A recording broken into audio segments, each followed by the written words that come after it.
सुबह ऑपरेशन जिंदगी की सबसे सुखद तस्वीर। जो बोल रहे हैं कि सुन रहा हूं, वही मैं कर रहा था। रेस्क्यू टीम के लिए सबसे सुकून देने वाला पल। दिखने लगा पहाड़ तोड़ मशक्कत का नतीजा।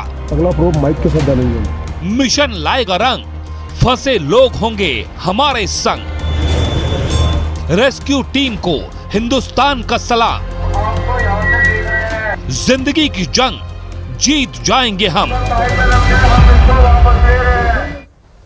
सीधे चलते हैं प्रियंका कांडपाल और सत्येंद्र के पास। लेकिन सबसे पहले प्रियंका, आप जिस टनल पर खड़ी हैं, जिसके सामने खड़ी हैं, वहीं पीछे वो बड़ी पाइप दिख रही है। क्या वहीं से उसी के जरिए हवा पहुंचाई जा रही है टनल के अंदर?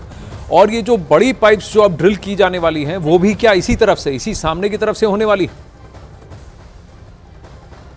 नहीं, मैं आपको पहले तस्वीरें दिखा दूं आनंद। जिन पाइप्स को आपने पहले पहचाना था, वो पाइप्स अब क्रेन की मदद से अंदर जा रही हैं और ये वही पाइप्स है जिनको वेल्ड करके ड्रिलिंग शुरू की जाएगी। अभी अंदर वेल्डिंग शुरू हो चुकी है। एक पाइप 3 पाइप्स में से अंदर जा चुका है। अब क्रेन अगले पाइप को यहाँ पर उठाने वाला है। ऊपर जो आपको नजर आ रहा है, ये आपको हर बनती हुई टनल में नजर आएगा। ये लगातार एयर पास करने के लिए होता है और इसका इस रेस्क्यू ऑपरेशन से कुछ लेना देना नहीं है। लेकिन ये जो पाइप्स लेकर जा रहे हैं, ये हैं मेन, जिनसे हम आगे की ड्रिलिंग और आगे की ऑपरेशन पर डिपेंडेंट है। क्रेन फिलहाल मौजूद है। जैसे ही पाइप को उठाएगी, वो तस्वीरें भी हम आपको दिखाएंगे।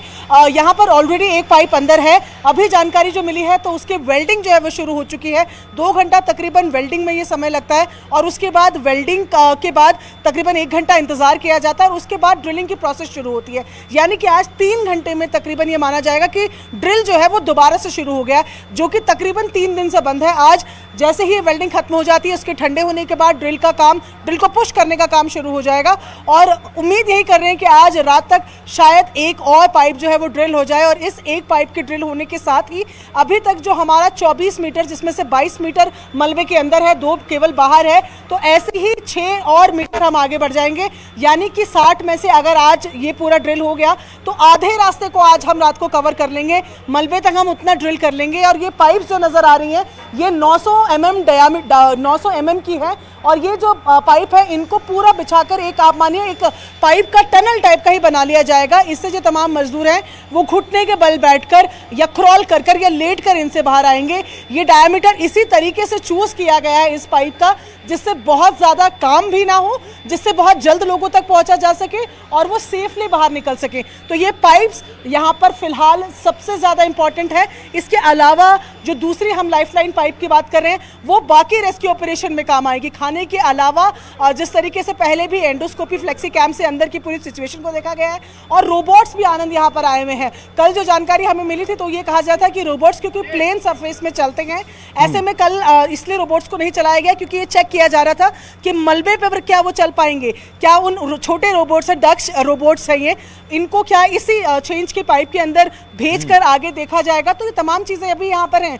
तो फिलहाल जो लाइफलाइन पाइप है, उनका इस्तेमाल रेस्क्यू के लिए भी किया जाएगा, खाने के लिए भी किया जाएगा, ऑक्सीजन के लिए भी किया जाएगा। लेकिन ये जो पाइप्स दिख रही हैं, इन्हीं से चलकर हमारे जो तमाम मजदूर अंदर फंसे हुए हैं, 41 मजदूर बाहर आएंगे। तो यानी कहीं ना कहीं आपको लग रहा है कि ये जो फ्रंट एंड से ड्रिलिंग की जा रही है और जो अप्रोच है, ये सबसे ज्यादा कारगर सिद्ध हो रहा है या प्लॉजिबल अप्रोच जिसे कहा जाता है, तो वो हो सकता है। तो वर्टिकल ड्रिलिंग क्या रोकी जाएगी जब तक कि यहाँ पर कोई अड़चन नहीं आती? क्या अब मेन फोकस यहाँ फ्रंट एंड से है कि या दोनों एफर्ट्स साथ ही होने वाले हैं? देखिए, थोड़ी देर पहले ही हमारे जो इंटरनेशनल टनल एसोसिएशन के प्रेसिडेंट यहाँ पर स्पेशली बुलाए गए आनंद डेक्स, उनसे ये बात हुई थी और यही सवाल मैंने भी उनसे किया था कि जहाँ पर ऑलरेडी एक लाइफलाइन पाइप आ चुकी है और अब ड्रिलिंग का काम शुरू हो रहा है, तो क्या वर्टिकल ड्रिलिंग को होल्ड किया जाएगा? उनका कहना था कि 1-2 नहीं बल्कि 5 पॉइंट में हम एक साथ आगे बढ़ेंगे। ये सबसे छोटा रास्ता जरूर है, ये जो टनल का रास्ता आप देख रहे हैं, क्योंकि केवल 60 मीटर यहाँ पर पहुंचना है, जिसमें से 22 हम पहुंच भी चुके हैं। ऊपर से जो हम शुरू करेंगे आनंद, उसके लिए हमें 88 मीटर आना है, 88 मीटर्स आना है। वो और ज्यादा टाइम टेकिंग होगा, लेकिन फिर भी हम 5 के 5 मोर्चों से एक जो सामने दिख रहा है, एक वर्टिकल लेफ्ट और राइट में हॉरिजॉन्टल, और एक पीछे जो टनल का जो दंडाल गांव है जहां पर ये टनल खुलती है वहां भी काम शुरू हो गया, वहां से भी माइक्रो टनलिंग होनी है, जबकि वो सबसे दूर है।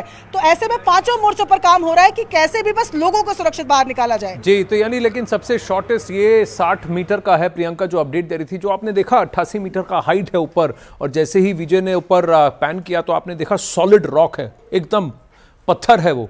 उस पत्थर के अंदर से ड्रिल करके 88 मीटर नीचे जाना कोई आसान बात नहीं है, लेकिन वो कोशिश भी चलेगी। लेकिन ये सबसे ज्यादा है, यहाँ 22 मीटर अंडर ऑलरेडी जा चुके हैं, तो मान लीजिए करीब 38 से 40 मीटर और आगे अंदर जाना है। और अगर बहुत ज्यादा वहां पर हार्ड रॉक नहीं है और इन पाइप्स को अगर उसी खाने के पाइप के बगल में से अगर निकाल लिया जाता है तो जल्द से जल्द इन मजदूरों को बाहर भी लाया जा सकता है। वहीं उत्तरकाशी के सिलकियार में रेस्क्यू ऑपरेशन के बीच सुरंग के अंदर और बाहर क्या स्थिति है ये तो हम आपको दिखाई रहे हैं, लेकिन इन ग्राफिक्स के जरिए इसको समझिए। कोशिश यह है कि 10 दिन से फंसे मजदूरों को जल्द से जल्द बाहर निकाला जाए। अगर आप देखें तो सुरंग के अंदर से सारे मजदूर कम्युनिकेशन भी कर रहे हैं, और अब इस ग्राफिक को अगर यहां समझने की कोशिश करें तो आप देखें कि मजदूर कहां पर हैं और पाइप्स कहां पर हैं। सबसे बड़ी बात यह है कि यहां तक ड्रिलिंग हो चुकी है, ये 22 मीटर है जहां तक की ड्रिलिंग हो चुकी है और पाइप्स अंदर आ चुकी हैं, और यहां इन कलवर्ट्स को लाया जा रहा है। लेकिन अब आप देख रहे हैं यहां मिट्टी के हिस्से और इन दोनों के बीच में ये हार्ड रॉक एकदम टाइट पत्थर हैं, और ये करीब 30 मीटर के ये पत्थर हैं। इनके थ्रू इनको काट करके अंदर जाना यही मुश्किल बात हो रही है। लेकिन ऊपर की सतह से एक पाइप निकाल लिया गया है और यहीं से अब इस दूसरी पाइप को भी डाला जा रहा है। यानी खाने का पाइप यहीं से था, अब उसी के बगल से इस पाइप को डाला जा रहा है ताकि यहां से रेंग कर ये सारे मजदूर बाहर की तरफ आ सकें। क्या ये हो पाएगा? क्या उन्हें यहां एक गैप मिला है इन पत्थरों के बीच में जहां से इसको ये ड्रिलिंग कर कर यहां तक पहुंचा जाए? सबसे बड़ी बात वो है। और वीडियो में हमने एक बात खास देखी कि इन मजदूरों ने पिछले 10 दिन में जो मलबा अंदर गिरा है उसको छेड़ने की कोशिश नहीं की है, क्योंकि अगर उस मलबे को छेड़ते हैं तो और भी यहां धस सकता है और भी यहां पर प्रॉब्लम हो सकती, तो वो उन्होंने नहीं किया है। ये सबसे बड़ी बात है। वहीं उत्तरकाशी में टनल से मजदूरों का रेस्क्यू ऑपरेशन लगातार जारी है और टनल के अंदर 5वीं पाइप डालने का काम शुरू कर दिया गया है। जिस पाइप से मजदूर बाहर निकल कर आएंगे उनकी तस्वीरें भी अब सामने आई हैं। 5 जगह ड्रिलिंग होगी।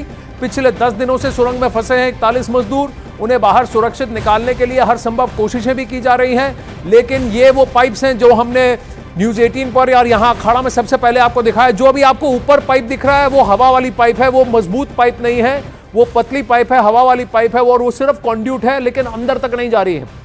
वो करीब 20-30 मीटर अंदर जा रही है, उसके बाद रुक जा रही है। लेकिन अब आपको और तस्वीरें, ये देखिए, ये वो तस्वीरें हैं, ये वो तस्वीरें हैं जहां पर इन पाइप्स को वेल्ड किया जा रहा है। वेल्ड कर करके एक लंबी पाइप्स का एक ट्यूब जैसा बनाया जा रहा है, और ये पाइप्स इतनी चौड़ी हैं कि इंसान इसके अंदर से रेंग कर आ सकता है, चल कर आ सकता है। तो ये बहुत बड़ी बात है। अगर आप देखें तो ऐसी ही पाइप्स हैं, इन पाइप्स को वेल्ड किया जाएगा और इसके आगे एक ड्रिल मशीन है, वो ड्रिल करते करते इन पाइप्स को लगाती जाएगी। और क्योंकि ये एकदम मजबूत लोहे की पाइप्स हैं, तो अगर ऊपर से थोड़ा सा अगर गिरता भी है या फिर कुछ मलबा भी इसके ऊपर गिरता है तो इसको डैमेज उतनी जल्दी नहीं होगा, और अंदर जो मजदूर हैं उनको कुशन भी मिलेगा, क्योंकि एकदम सॉलिड लोहे की पाइप्स हैं। इन पाइप्स के अंदर से इंसान धीरे धीरे झुक करके और फिर रेंग करके बाहर आ सकता है। तो इसको ऊपर से लगाने की कोशिश की जा रही है उन पत्थरों के बीच से, और ठीक उसी 6 इंच की पाइप के बगल से, जिसके थ्रू अब खाना और पानी भी पहुंचाया जा रहा है मजदूरों को। सबसे बड़ी बात हमने उस वीडियो में यही देखी। मैं बार बार वही कहूंगा कि 9 दिन के बावजूद वो 41 मजदूर वहीं बचे हुए हैं, शारीरिक रूप से स्वस्थ हैं, उनके चेहरे पर मुस्कान दिखी है, और वो इंस्ट्रक्शंस को सुनकर उसका पालन कर रहे हैं। तो ऊपर से बाहर से जो एक्सपर्ट्स उन्हें कह रहे हैं वो उसे सुन भी रहे हैं, समझ भी रहे हैं और उस पर अमल भी कर रहे हैं, जिसकी वजह से अभी तक वो अंदर सुरक्षित हैं। और हम उम्मीद करेंगे कि अगले 40 घंटों में ये जो जितने रेस्क्यू वर्कर्स दिन रात मेहनत कर रहे हैं उन्हें सफलता मिले। थोड़ा इनके बारे में भी हमें सोचने की आवश्यकता है कि ये मजदूर जो टनल का काम कर रहे थे वो अब जान बचाने में लगे हैं अपने सहयोगियों की। उनके साथ बीआरओ काम कर रही है, आर्मी की टीम पहुंची है, अंतर्राष्ट्रीय विशेषज्ञ पहुंचे हैं। हर कोई यही चाहता है कि उन 41 मजदूरों को सुरक्षित बाहर निकाल लिया जाए।